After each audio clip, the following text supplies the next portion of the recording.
지금 베트남에서 난리가 났습니다.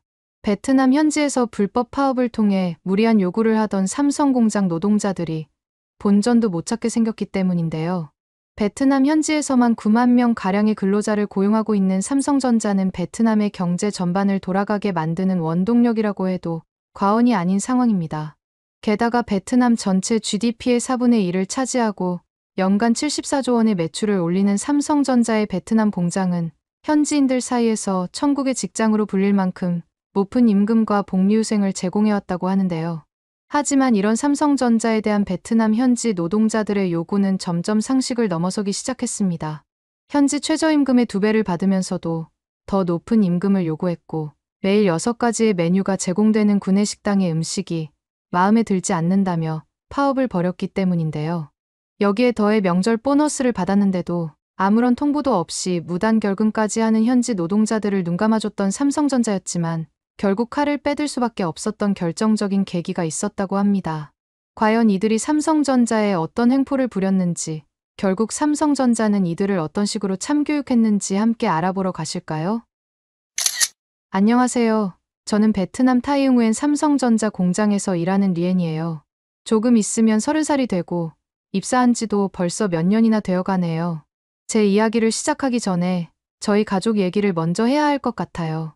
저희 가족의 삶이 완전히 바뀐 건 제가 고등학교 1학년 때였어요. 아버지가 오토바이 사고로 돌아가신 거죠. 그날은 비가 많이 왔었는데 아버지는 평소처럼 건설 현장에서 일을 마치고 집으로 오시던 중이었어요. 미끄러운 도로에서 대형 트럭과 충돌했다고 해요. 그 소식을 듣고 병원으로 달려갔을 때 이미 아버지는 돌아가신 후였어요. 하얀 천으로 덮인 아버지의 모습을 보면서도 저는 그게 현실이라고 믿을 수 없었죠. 그런데 더 큰 시련은 그 뒤에 찾아왔어요. 어머니는 아버지의 죽음을 받아들이지 못하셨어요. 처음에는 그저 많이 우시고 슬퍼하시는 줄만 알았는데 점점 이상한 말씀을 하시기 시작했어요. 아버지가 아직 살아계시다고, 곧 돌아오실 거라고요. 밤마다 현관문 앞에서 아버지를 기다리시는 어머니를 보는 게 너무 힘들었어요. 결국 어머니는 우울증 진단을 받으셨고 얼마 지나지 않아 저희를 떠나셨어요. 어느 날 아침 어머니가 남긴 쪽지 한 장만이 식탁에 놓여 있었죠. 미안하다. 나는 더 이상 엄마 역할을 할 수 없을 것 같다는 짧은 내용이었어요. 그렇게 16에 제가 동생 3명의 보호자가 됐어요. 큰 동생은 14살, 둘째는 11살, 막내는 겨우 5살이었죠. 아직 제 앞가림도 못하는 나이였지만 어쩔 수 없었어요. 동생들의 끼니를 챙기고 등교를 시키고 숙제를 봐주는 게 저의 일상이 됐죠. 학교를 그만두는 건 쉽지 않은 결정이었어요. 하지만 동생들의 학비와 생활비를 벌어야 했기에 다른 선택지는 없었죠. 처음에는 시장에서 과일을 팔았어요. 새벽 4시에 일어나 도매상에서 과일을 받아오고 저녁 늦게까지 장사를 했죠. 하지만 버는 돈은 터무니없이 적었어요. 그래서 공장을 전전하기 시작했어요. 신발 공장, 의류 공장, 전자제품 조립 공장까지. 어떤 곳은 하루 14시간씩 일해도 제대로 된 월급을 주지 않았고 어떤 곳은 작업 환경이 너무 열악해서 매일 두통에 시달려야 했죠. 그러던 어느 날이었어요. 동네 가게에서 우연히 들은 이야기가 저희 가족의 운명을 바꿔놓았죠. 한국의 삼성전자가 타이응우엔에서 대규모 채용을 한다는 소식이었어요. 처음에는 그저 떠도는 소문인 줄 알았어요. 하지만 얼마 지나지 않아 정말로 공고가 올라왔고 마을 전체가 술렁이기 시작했죠. 삼성전자의 채용 공고를 본 순간 가슴이 두근거렸어요. 월급이 다른 공장의 2배였고 각종 보험은 물론 다양한 복지 혜택도 있었거든요. 하지만 경쟁이 너무 치열했어요.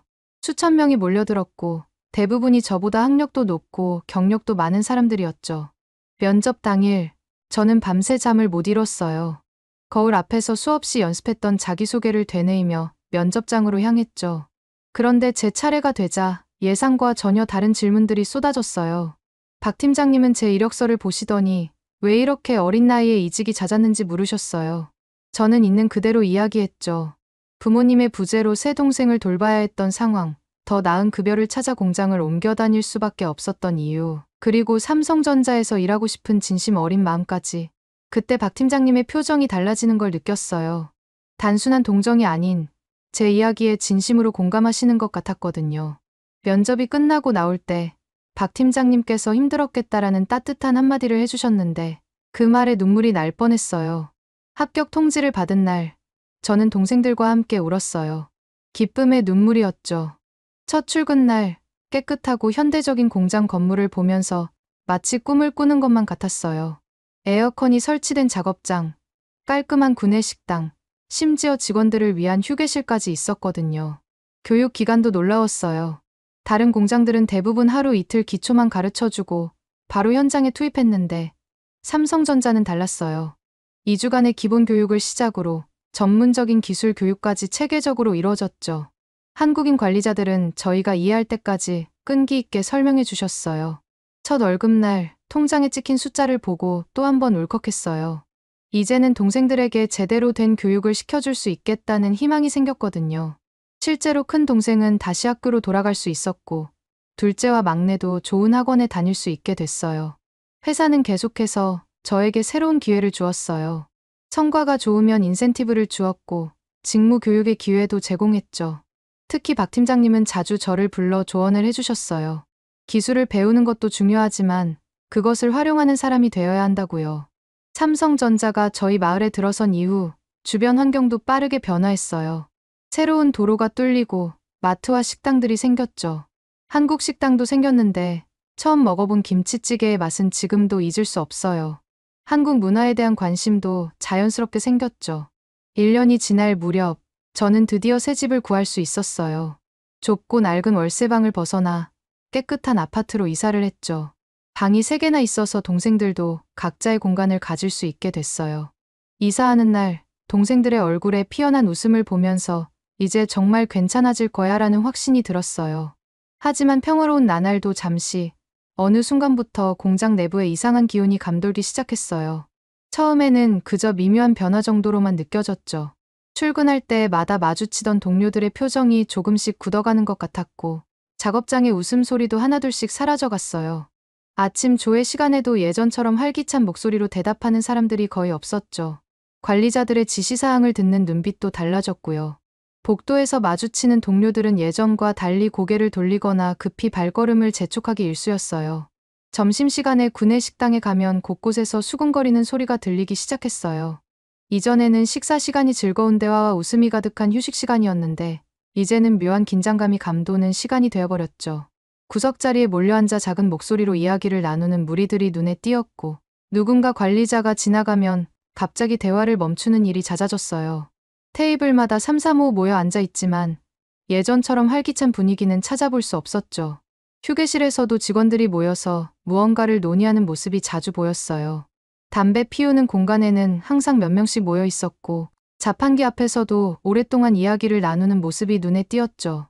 심지어 화장실 안에서도 소곤소곤 대화를 나누는 소리가 들려왔어요. 휴게실 소파에 앉아있는 사람들의 표정도 점점 어두워져 갔고 누군가 다가가면 황급히 대화를 중단하곤 했죠. 처음에는 정말 사소한 불만들이었어요. 하루 종일 서서 일하는 직원들을 위한 의자가 불편하다거나 작업장의 조명이 너무 밝다는 정도였죠. 작업복의 소재가 여름철에는 덥고 겨울철에는 춥다며 투덜거리는 소리도 들렸고요. 작업 장갑의 크기가 안 맞는다는 이야기도 나왔어요. 공장 내 음료 자판기의 종류가 너무 적다거나 휴게실 TV 채널을 바꿔달라는 등의 하찮은 요구사항들이 하나둘씩 쌓여갔죠. 구내식당 메뉴가 너무 단조롭다거나 국물이 싱겁다는 정도였어요. 매일 제공되는 6가지 메뉴가 부족하다며 특식을 더 자주 내놓으라는 요구도 있었죠. 김치가 너무 맵다. 밥이 설익었다. 반찬이 식었다는 등 도를 넘은 불평도 쏟아져 나왔어요. 어떤 이들은 아예 외부 음식점처럼 메뉴를 골라 먹을 수 있게 해달라는 터무니없는 주장을 했고요. 간식 종류를 더 다양하게 해달라며 목소리를 높이기도 했죠. 어떤 사람들은 휴게 시간이 너무 짧아서 제대로 쉬지도 못한다고 투덜거렸어요. 오전 오후 각각 30분씩 주어지는 휴식 시간이 부족하다며 적어도 1시간은 되어야 한다고 말하는 사람들도 있었죠. 심지어 업무 강도가 높은 날에는 추가 휴식이 필요하다며 근무 시간 중간중간에 자유롭게 쉬는 시간을 가질 수 있게 해달라는 황당한 요구도 나왔어요. 화장실이 멀어서 불편하다는 말까지 나왔어요. 각 작업장마다 설치된 화장실이 있음에도 불구하고 걸어가는 시간이 아깝다며 더 가까운 곳에 추가 설치를 요구하는 목소리가 커져갔죠. 심지어 화장실 내부 시설을 호텔 수준으로 업그레이드 해달라는 어처구니 없는 요구도 있었고요. 화장실 사용 시간에 제한을 두지 말라는 의견도 제기됐어요. 그때만 해도 저는 그저 직장 생활에서 흔히 있을 수 있는 불평이라고만 생각했죠. 하지만 이런 사소한 불만들이 모여 훗날 더 큰 문제로 발전하리라고는 상상도 못했어요. 하지만 시간이 지날수록 그 불만의 목소리가 점점 더 커지고 과격해지기 시작했어요. 처음에는 조용히 수군거리던 사람들이 이제는 대놓고 불만을 토로하기 시작했죠. 휴게실에서는 매일같이 토론이 벌어졌고 그 내용도 점점 과격해져 갔어요. 심지어 일부 직원들은 작업장에서도 공개적으로 불만을 표출하기 시작했고 그 목소리는 시간이 갈수록 더욱 거세져 갔죠. 이제는 단순히 시설이나 복지 문제를 넘어서 회사의 경영 방식 자체를 비판하기 시작했어요. 회의 시간에 관리자들의 결정에 대해 공개적으로 반박하는 일이 늘어났고 지시사항에 대해서도 끊임없이 문제를 제기했죠. 작업 지침이 비효율적이라며 따르지 않는 경우도 있었고 심지어 일부는 회사의 생산 계획 자체를 비웃기도 했어요. 한국인 관리자들이 베트남 직원들을 차별한다는 이야기가 돌기 시작했어요. 승진이나 보너스 지급에서 불공정한 대우를 받는다며 불만을 토로했고 교육 기회나 복리후생에서도 차이가 있다고 주장했죠. 작업장 배치나 근무 시간 조정에서도 차별이 있다며 목소리를 높였어요. 초과 근무 수당 문제는 더욱 심각했죠. 야간 근무나 휴일 근무에 대한 수당이 터무니없이 적다며 불만이 쏟아졌고 일부 직원들은 아예 초과 근무를 거부하기 시작했어요. 생산량이 늘어날 때마다 추가 수당을 요구했고 기존의 급여 체계를 전면 개편해야 한다고 주장했죠. 심지어 어떤 사람들은 고의적으로 작업 속도를 늦추기 시작했어요. 평소 1시간이면 충분한 작업량을 2시간 넘게 끌었고 품질 검사에서도 일부러 시간을 지체했죠. 기계 점검이나 자재 확인 같은 기본적인 업무도 필요 이상으로 시간을 끌었고 이는 전체 생산성에 큰 영향을 미쳤어요. 예전에는 웃으면서 인사하던 동료들의 표정이 점점 더 어두워졌죠. 아침 조회 시간의 활기찬 분위기는 사라졌고 작업장은 무거운 침묵으로 가득 찼어요. 휴게실에서도 예전처럼 편안한 대화를 나누는 모습을 찾아보기 힘들어졌고 구내 식당의 웃음소리도 줄어들었죠. 특히 뚜언이라는 직원이 눈에 띄었어요. 키가 크고 말투가 강한 그는 항상 식당 한가운데 자리를 잡고 앉아서 목소리를 높였죠. 그의 주변에는 늘 7, 8명의 직원들이 둘러앉아 있었고 그들은 뚜언의 말 한마디 한마디에 고개를 끄덕이며 열심히 귀를 기울였어요. 뚜언이 자리를 옮길 때면 그 무리도 함께 따라다녔죠. 처음에는 그저 직장 생활에 불만이 많은 사람인가 싶었는데 시간이 지날수록 그의 행동이 뭔가 체계적이라는 느낌을 받았어요. 마치 미리 계획된 것처럼 매일 다른 주제로 문제를 제기했죠. 월요일에는 임금 문제, 화요일에는 근무 환경, 수요일에는 복리후생, 이런 식으로 체계적으로 불만을 키워갔어요. 특히 신입사원들을 자주 찾아가 이것저것 귓속말을 하는 모습이 수상했죠. 신입사원이 배치되면 어김없이 첫 주에 접근했고 점심시간이나 퇴근 시간을 이용해 은밀한 대화를 나눴어요. 그러고 나면 그 신입사원들의 태도가 급격히 달라지곤 했죠. 성실하던 직원들이 갑자기 문제를 일으키기 시작했어요. 뚜어는 항상 다른 직원들과 어울려 다니며 회사를 비난하는 말을 퍼뜨렸어요. 그의 말은 마치 독처럼 퍼져나갔죠. 아침마다 각 작업장을 돌아다니며 이야기를 나눴고 특히 불만이 있는 직원들을 집중적으로 찾아가 대화를 나눴어요. 그가 다녀간 자리마다 묘한 긴장감이 감돌았죠. 휴게실에서는 한국 기업들이 베트남 노동자들을 착취한다며 목소리를 높였고 작업장에서는 일부러 실수를 하면서 한국인 관리자들의 지시가 부당하다고 불평했어요. 그의 목소리에는 묘한 설득력이 있었죠. 정확한 수치나 근거는 없었지만 감정을 자극하는 방식으로 사람들의 마음을 움직였어요. 심지어 그는 다른 직원들의 사소한 불만도 크게 부풀려서 이야기하고 다녔어요. 평범한 업무 지시를 인권 탄압으로 포장했고 일상적인 품질 관리를 과도한 압박으로 해석했죠. 생산성 향상을 위한 제안을 노동 착취로 몰아갔고 회사의 복지 정책도 거칠애라고 비난했어요. 처음에는 그저 불만이 많은 직원인 줄로만 알았는데 우연히 알게 된 사실이 있었어요. 늦은 밤 야근을 마치고 퇴근하던 중이었죠. 공장 담벼락 근처 어두운 곳에서 뚜언이 누군가와 이야기를 나누는 걸 보았어요. 처음에는 그저 지나가는 사람과 담배를 피우며 대화하는 정도로 생각했죠. 어느 날 그가 공장 밖에서 수상한 사람들과 만나는 걸 봤어요. 고급스러운 차에서 내린 사람들과 서류 뭉치를 주고받는 모습이 눈에 띄었죠. 그들의 옷차림이나 태도는 분명 평범한 사람들이 아니었어요. 나중에 알고 보니 그들은 공산당 간부들이었고 뚜어는 그들과 깊은 연관이 있는 사람이더라고요. 그제서야 그가 왜 그토록 체계적으로 회사의 분위기를 흔들려 했는지 이해가 됐어요. 이것은 단순한 노사 갈등이 아닌 더 큰 정치적 의도가 숨어 있는 일이었죠. 공산당의 영향력 확대를 위해 일부러 보낸 사람이었던 거예요. 그들은 외국 기업의 영향력을 견제하고 자국 기업들의 이익을 보호한다는 명목으로 이런 행동을 벌이고 있었죠. 점점 더 많은 직원들이 뚜원의 영향을 받기 시작했어요. 마치 전염병처럼 불만의 기운이 퍼져나갔죠. 처음에는 몇몇 사람들이었는데 어느새 전체 작업장의 분위기가 완전히 달라져 있었어요. 신입사원들은 물론이고 오랫동안 성실하게 일하던 베테랑 직원들까지 하나둘씩 그의 편에 서기 시작했죠. 심지어 중간 관리자직급의 직원들 중에서도 은밀히 뚜원의 말에 동조하는 사람들이 생겨났어요. 그들은 작업장 구석구석에서 수군거렸고 때로는 노골적으로 불만을 표출했죠. 아침 조회 시간에 고의로 늦게 오거나 업무 지시를 따르지 않는 일이 잦아졌어요. 품질 관리 기준을 무시하고 생산 목표량을 맞추지 않는 등 소극적인 저항도 늘어갔죠. 휴게실에서는 공공연히 회사를 비판하는 대화가 오갔고 일부 직원들은 SNS에 회사의 부정적인 이야기를 퍼뜨리기도 했어요. 처음에는 단순한 임금 인상 요구였는데 점차 회사의 경영 방식 전반에 대한 비판으로 확대됐어요. 기본급 인상에서 시작해서 성과급 지급 기준, 승진 체계, 인사 평가 방식까지 모든 것을 문제 삼기 시작했죠.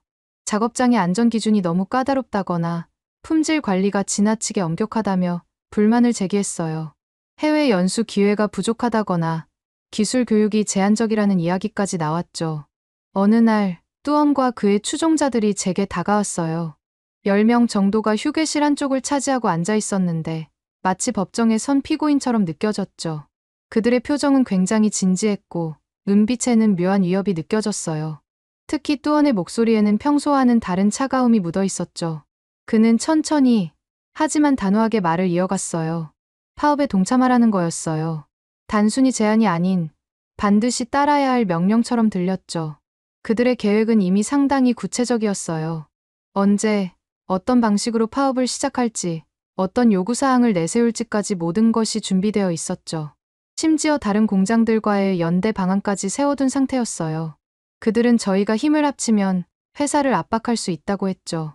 마치 오래전부터 준비해온 각본을 읽어내는 것처럼 조리 있게 설명했어요. 그들의 주장은 겉으로 보기에는 그럴듯했지만 속내를 들여다보면 회사를 무너뜨리려는 의도가 분명했죠. 하지만 저는 그들의 제안을 단호히 거절했어요. 한치의 망설임도 없었죠. 삼성전자는 제게 새로운 삶을 선물해준 은인과도 같은 존재였으니까요. 그리고 그들이 말하는 건 솔직히 순 억지기도 했어요. 삼성전자처럼 복지를 해주는 곳은 베트남에서 단 한 곳도 없었거든요. 오히려 무리한 요구를 한 건 뚜원 쪽이었죠. 그날 이후 저를 향한 그들의 태도가 달라졌어요. 마치 보이지 않는 벽이 생긴 것처럼 모든 관계가 단절됐죠. 평소 친하게 지내던 동료들도 갑자기 등을 돌렸고 업무상 필요한 대화조차 기피하기 시작했어요. 제가 지나가면 수군거리는 소리가 들렸고 때로는 노골적인 적대감을 드러내기도 했죠.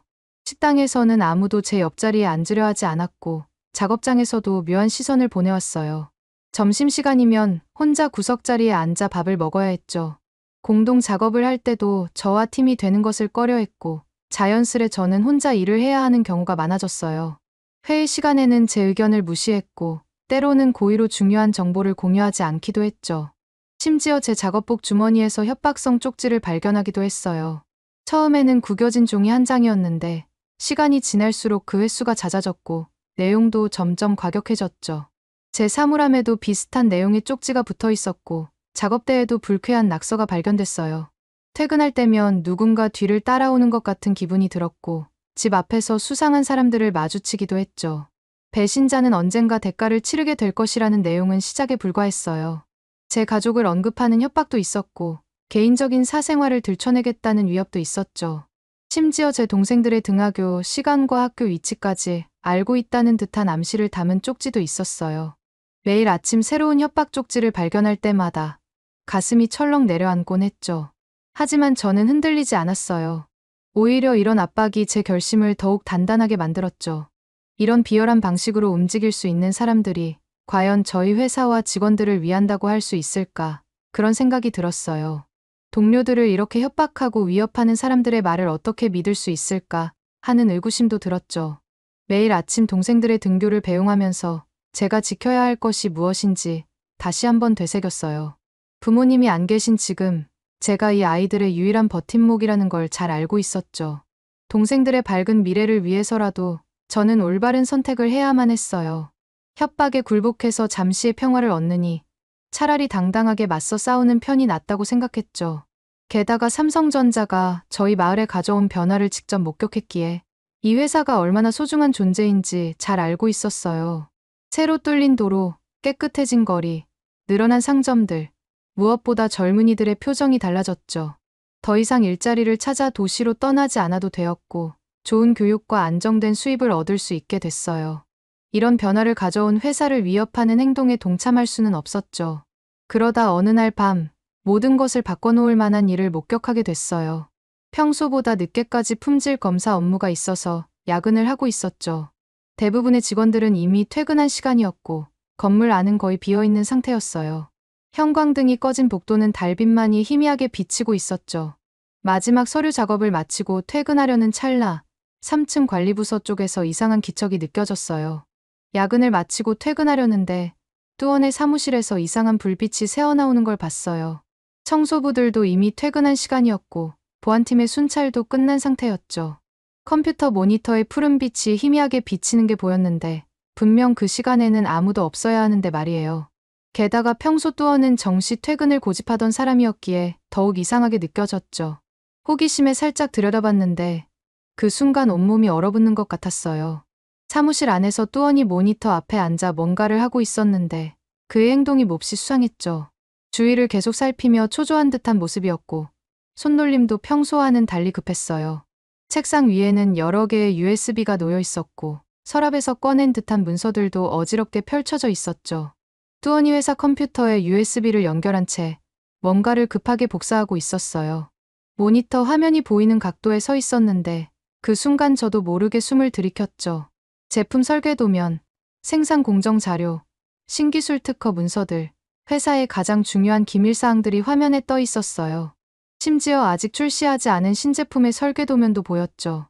심장이 미친 듯이 뛰기 시작했어요. 머릿속이 하얘지면서 온갖 생각들이 스쳐 지나갔죠. 이건 단순한 파업 선동을 넘어선 명백한 기술 유출이었으니까요. 회사의 핵심 기술이 유출된다면 수많은 동료들의 일자리가 위험해질 수 있다는 생각에 등줄기가 오싹해졌어요. 하지만 그냥 지나칠 수는 없었죠. 이대로 두면 돌이킬 수 없는 상황이 될 것 같았어요. 떨리는 손으로 핸드폰을 꺼내 그 장면을 찍으려는 순간 복도에서 발소리가 들렸어요. 누군가가 계단을 올라오는 소리였죠. 천천히, 하지만 확실히 이쪽으로 다가오고 있었어요. 순간 온몸에 피가 얼어붙는 것 같았죠. 발각되면 제가 도리어 의심을 받을 수도 있다는 생각이 스쳐 지나갔어요. 순간적으로 근처 복사기 뒤로 몸을 숨겼어요. 그때가 제 인생에서 가장 긴 몇 분이었던 것 같아요. 심장은 터질 듯이 뛰고 있었고 다리는 후들거렸죠. 숨소리조차 내지 못한 채 온몸이 땀으로 흠뻑 젖었어요. 복도의 발소리는 점점 가까워졌고 누군가가 사무실 앞을 지나갈 때는 숨을 멈춰야 했죠. 다행히 청소 직원이었던 것 같아요. 파란 작업복을 입은 뒷모습이 보였죠. 청소도구를 끌고 가는 소리가 들렸고 그 소리가 점점 멀어졌어요. 잠시 후 발소리가 완전히 사라졌고 저는 그제서야 숨을 쉴 수 있었죠. 하지만 안도하기에는 아직 이른 상황이었어요. 잠시 후 뚜원이 USB를 들고 사무실을 나서는 모습이 보였어요. 그의 행동은 전과 달리 매우 조심스러웠죠. 양복 주머니에 USB를 넣고 사무실 불을 끄고 문을 잠그는 모습까지 모든 행동이 평소와는 달랐어요. 마치 오래전부터 계획하고 연습한 것처럼 보였죠. 그는 창문 근처로 가더니 밖에서 기다리고 있던 누군가에게 USB를 건넸어요. 3층이었지만 건물 구조상 외부 비상계단과 가까운 위치였죠. 달빛에 비친 검은색 고급 승용차가 보였고 그 안에서 누군가가 손을 내밀었어요. USB가 건네지는 순간 어둠 속에서도 현금 다발이 오가는 것이 보였죠. 지폐를 세는 뚜원의 모습이 달빛에 선명하게 비쳤어요. 그 순간 모든 것이 명확해졌죠. 이것은 단순한 개인의 일탈이 아닌 치밀하게 계획된 조직적인 기술 유출이었어요. 그날 밤 저는 한숨도 자지 못했어요. 침대에 누워있지만 천장만 바라보며 뒤척였죠. 수많은 생각들이 머릿속을 헤집고 다녔어요. 목격한 장면이 계속해서 떠올랐고 뚜언과 수상한 사람들의 모습이 눈앞에서 맴돌았죠. 창밖으로 달빛이 스며들고 거리의 소음도 잦아들었지만 제 마음속 소용돌이는 점점 더 거세져만 갔어요. 이 사실을 보고해야 할지 말아야 할지 머릿속이 복잡했어요. 한편으로는 즉시 회사에 알려야 한다는 생각이 들었지만 다른 한편으로는 두려움이 엄습했죠. 이미 저를 향한 협박이 시작된 상황에서 이런 중대한 사실을 폭로한다면 어떤 위험이 닥칠지 알 수 없었어요. 새벽녘까지 이불 속에서 몸을 웅크린 채 모든 가능성을 하나하나 따져보았죠. 보고하면 제 가족이 위험해질 수도 있다는 두려움이 컸어요. 이미 동생들의 등하교기를 알고 있다는 협박을 받은 터라 더 큰 위험이 닥칠 수도 있었죠. 막내는 아직 어려서 늘 보호가 필요했고 큰 동생은 이제 막 대학 진학을 준비하고 있었어요. 둘째도 중요한 시험을 앞두고 있었죠. 이런 중요한 시기에 가족들이 위험에 처하게 된다면 그 생각만으로도 가슴이 조여왔어요. 하지만 동시에 이대로 모른 척하면 수많은 동료들의 일자리가 위험해질 수 있다는 생각이 들었어요. 저희 공장에서 일하는 직원들의 가족들까지 생각하면 그 영향은 수만 명에 이를 수도 있었죠. 게다가 이건 단순한 기술 유출을 넘어서는 문제였어요. 회사의 존립 자체를 위협할 수 있는 사건이었고, 그렇게 되면 저희 마을 전체가 큰 타격을 받을 게 분명했죠. 결정적으로 박 팀장님의 말씀이 떠올랐어요. 입사 초기 교육 때 들었던 그 말씀이 마치 어제 들은 것처럼 선명하게 기억났죠. 진실을 말할 용기가 없다면 아무것도 바꿀 수 없다고 하셨던 그 말씀은 지금도 제 가슴 속에 깊이 새겨져 있었어요. 팀장님은 항상 정직과 용기를 강조하셨고 그것이 저희 회사의 근간이라고 가르치셨죠. 게다가 이건 단순히 제 문제가 아니었어요. 저희 마을 전체의 미래가 걸린 문제였죠. 제가 말씀드렸다시피 삼성전자가 들어오면서 저희 마을은 완전히 달라졌어요. 황폐했던 거리에는 새로운 상점들이 생겨났고 젊은이들이 떠나가던 마을에 활기가 돌아왔죠. 학교도 새로 지어졌고 병원도 생겼어요. 이런 변화들이 한순간에 무너질 수도 있다는 생각에 마음이 무거워졌죠. 하지만 바로 보고할 수는 없었어요. 먼저 확실한 증거가 필요했죠.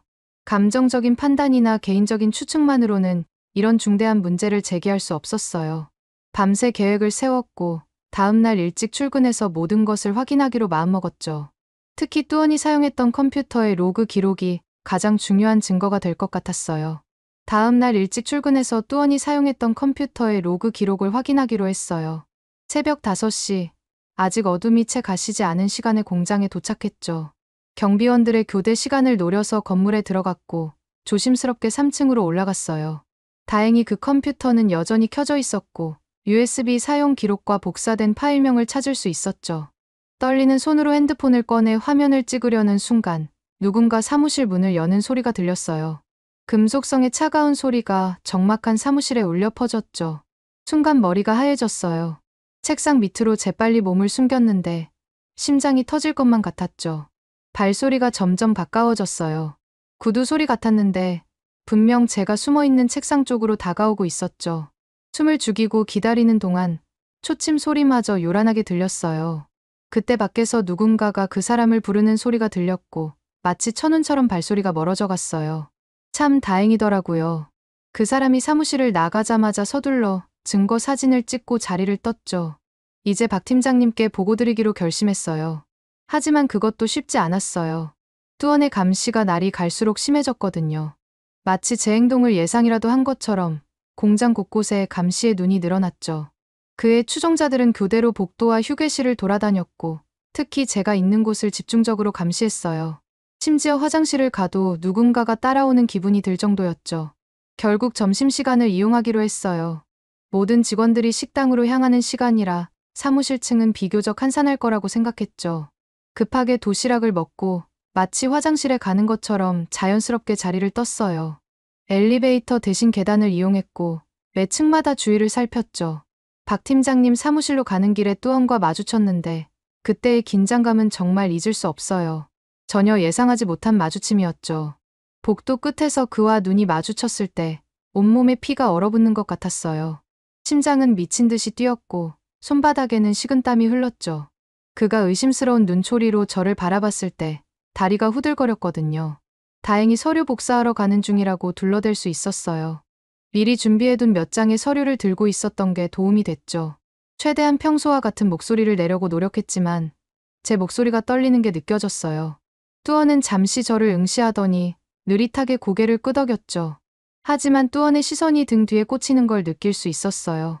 복사실에 잠시 들러 실제로 몇 장 복사를 하고 다시 박 팀장님 사무실 쪽으로 향했어요. 마치 100년이 흐른 것처럼 느껴졌지만 결국 박 팀장님 사무실에 도착할 수 있었죠. 그 짧은 거리가 이렇게 멀게 느껴진 적은 없었어요. 매 발걸음마다 누군가가 저를 지켜보고 있는 것 같았고 복도를 지나는 사람들의 발소리 하나하나가 가슴을 쿵쾅거리게 만들었죠. 문을 열고 들어가자마자 눈물이 쏟아졌어요. 며칠 동안 혼자 견뎌왔던 무게가 한꺼번에 쏟아져 나온 거였죠. 손수건으로 눈물을 닦으려 했지만 멈출 수가 없었어요. 다리에 힘이 빠져 그 자리에 주저앉을 뻔했고 한동안은 제대로 된 말 한마디도 꺼낼 수 없었죠. 그동안 참아왔던 두려움과 불안감이 한꺼번에 터져 나왔어요. 박 팀장님은 제게 차를 건네시며 천천히 이야기하라고 하셨어요. 따뜻한 차를 받아들고 한참을 진정하려 노력했죠. 팀장님은 조급해하지 않으시고 제가 마음을 가다듬을 때까지 기다려주셨어요. 창밖으로 보이는 공장 전경을 바라보며 천천히 깊은 숨을 들이마시고 내쉬었죠. 떨리는 목소리로 모든 걸 설명했어요. 처음 뚜언의 수상한 행동을 발견한 순간부터 밤늦게 목격한 USB 거래 장면, 그리고 오늘 아침 확보한 컴퓨터 로그 기록까지 하나하나 자세히 설명하는 동안에도 가슴이 두근거렸어요. 특히 제가 찍은 증거 사진들을 보여드리면서는 손이 계속 떨렸죠. 휴대폰 화면을 넘기는 동안 이 순간이 제 인생을 완전히 바꿔놓을 수도 있다는 생각이 들었어요. 증거 사진을 보신 박 팀장님의 표정이 순식간에 굳어졌어요. 평소의 온화한 미소는 사라지고 깊은 주름이 이마에 새겨졌죠. 잠시 동안 사무실에는 무거운 침묵만이 흘렀어요. 하지만 제게 한 첫 마디는 용기를 내줘서 고맙다였죠. 그 말씀에 담긴 따뜻함이 저를 더욱 울컥하게 만들었어요. 그리고는 즉시 보안팀과 연락을 취하기 시작하셨어요. 전화를 여러 통하시면서도 한 손으로는 계속 메모를 하고 계셨죠. 통화 내용은 정확히 알 수 없었지만 상황의 심각성을 설명하시는 것 같았어요. 잠시 후에는 보안팀장이 직접 사무실로 찾아왔고 두 분은 긴급 회의에 들어가셨죠. 이제는 돌이킬 수 없는 일이 시작된다는 걸 직감할 수 있었어요. 그날 이후 일들은 폭풍처럼 빠르게 진행됐어요. 마치 영화 속 한 장면처럼 모든 상황이 숨가쁘게 전개됐죠. 보안팀은 24시간 체제로 전환해 모든 감시 카메라 영상을 분석했고 출입 기록부터 네트워크 접속 기록까지 꼼꼼히 조사했어요. 심지어 몇 달 전에 야간 순찰 일지까지 다시 검토했죠. 경찰도 내사에 들어갔는데 사복 경찰들이 직원으로 위장해 공장 곳곳을 조사하기 시작했어요. 특히 놀라웠던 건 뚜언의 USB를 받아간 사람이 중국 기업의 스파이로 밝혀진 거예요.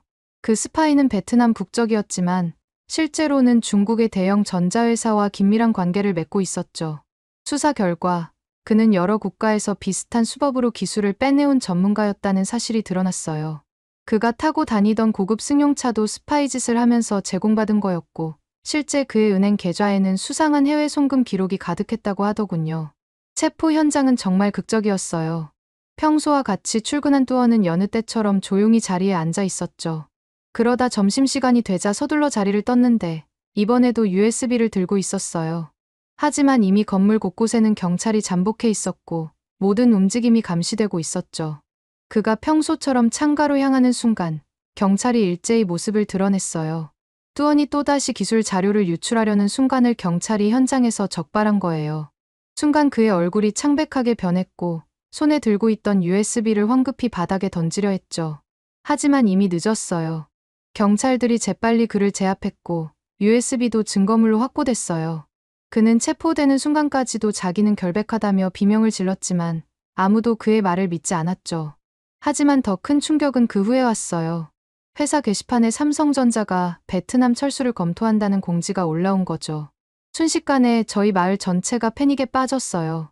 거리에서는 사람들이 모여 걱정스러운 표정으로 이야기를 나누었고 지역 상인들은 한숨만 내쉬었죠. 삼성전자가 떠난다면 수만 명의 일자리가 사라질 테니까요. 협력업체까지 포함하면 그 피해는 상상을 초월할 정도였어요. 베트남 정부의 반응은 즉각적이었어요. 사태의 심각성을 깨달은 정부는 즉시 비상대책회의를 소집했죠. 총리가 직접 나서서 삼성전자 경영진과 긴급 회담을 가졌어요. 세금 감면을 약속하고 기술 보호를 위한 특별법도 만들었죠. 외국 기업의 기술 보호를 위한 전담 경찰 조직도 신설하기로 했고 기술 유출자에 대한 처벌도 대폭 강화했어요. 심지어 공산당 내부에서도 이번 사건의 책임자들을 엄벌해야 한다는 목소리가 나왔죠. 특히 충격적이었던 건 뚜원의 조직이 생각보다 훨씬 컸다는 사실이었어요. 처음에는 몇 명의 소규모 조직인 줄 알았는데 조사가 진행될수록 그 규모가 눈덩이처럼 불어났죠. 조사 결과 그들은 공장 곳곳에 자신들의 사람을 심어놓고 있었더라고요. 각 부서마다 최소 1명 이상의 조직원이 있었고 이들은 서로 철저한 비밀 연락망을 구축하고 있었어요.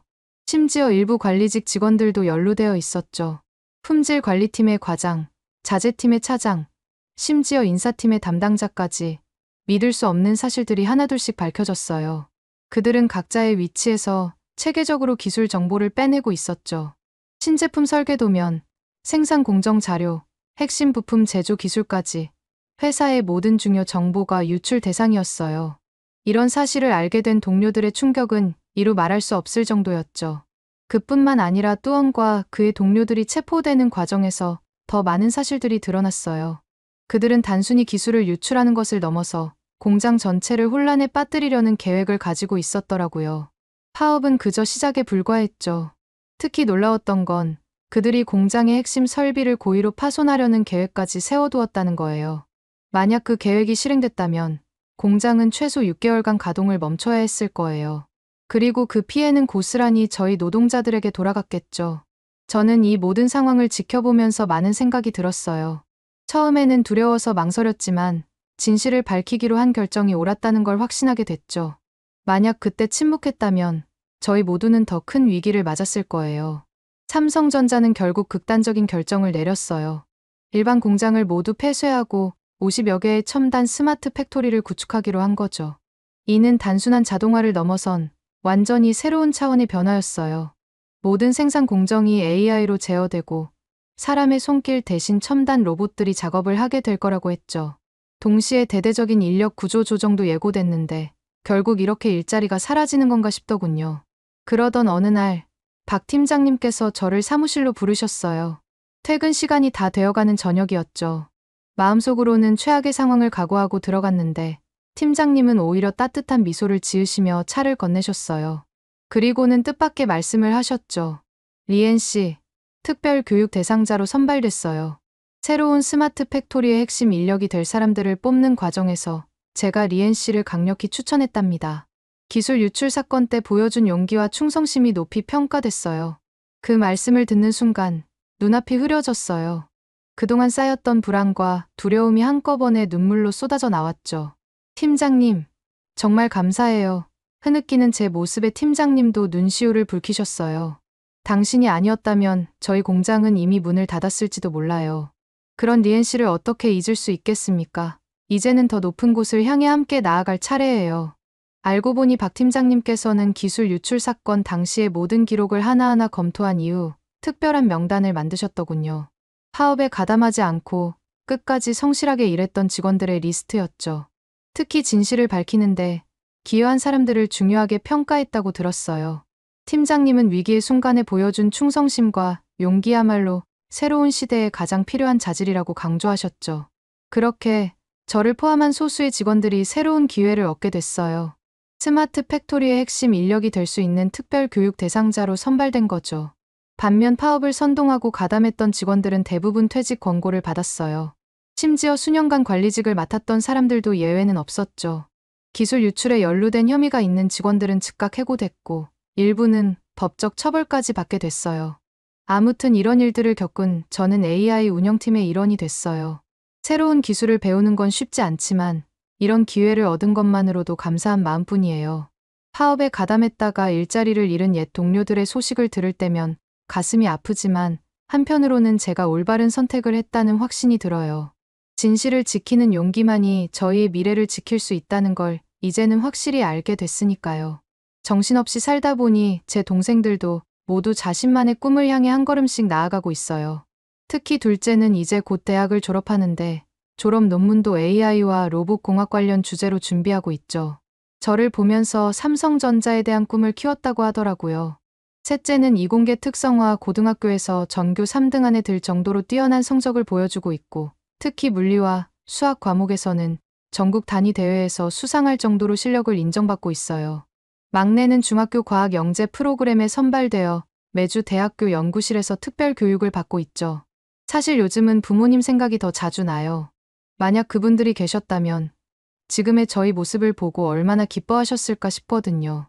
하지만 이제는 그 생각이 예전처럼 마음을 아프게 하지는 않아요. 부모님이 비록 이 세상에 안 계시지만 분명 어딘가에서 저희가 이만큼 성장한 모습을 흐뭇하게 지켜보고 계실 거라 믿기 때문이에요. 그나저나 다음 주에 돌아가신 부모님이 묻혀 계신 곳에 찾아뵐까 싶은데 한국 분들은 이럴 때 어떤 걸 들고 찾아뵈나요? 오늘의 사연은 어떠셨나요? 오늘의 사연이 마음에 드셨다면 좋아요만 한번 눌러주세요. 1초밖에 안 걸리지만 좋아요를 한번 눌러주시면 더 좋은 사연을 소개해드리는데 큰 힘이 된답니다. 긴 영상 시청해주셔서 감사합니다. 오늘도 행복한 하루 보내세요.